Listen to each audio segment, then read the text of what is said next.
நியாயஸ்தலத்துல உட்காருவான். யார் புருஷன்?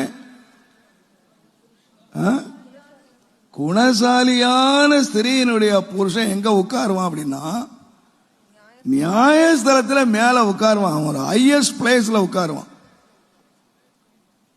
அவளுடைய புருஷன்னு சொல்லி இருக்கு. யாருடைய புருஷன்னா ஒரு அதனால சொல்லி இருக்குது. ஒரு வெற்றி பெற்ற ஒரு மனிதன், எந்த வெற்றி உள்ள மனுஷனை எடுத்து பாருங்க, அதுக்கு பின்னால ஒரு பெண் இருப்பா.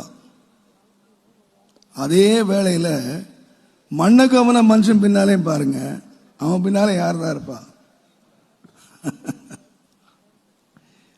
உங்க கையில ஒரு பெரிய சக்தி இருக்கு.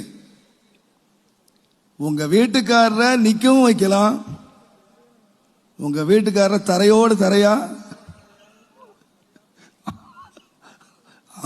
அதனாலதான் நான் சொல்வேன், நீங்க தொலை தேடும் போது ஒழுங்கா தேடுங்க.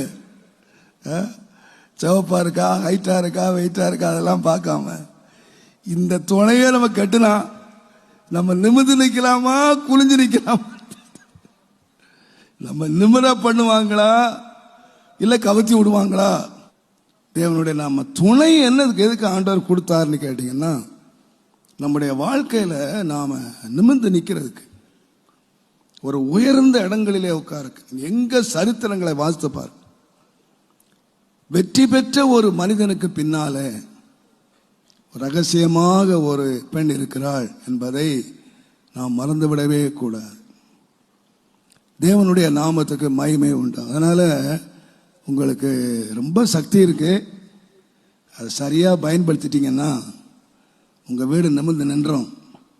அதனால்தான் ஞானி சொன்னான், புத்தி உள்ள ஸ்திரீ வீட்டை, ஏன்னா அவன் பெரிய ஆளு.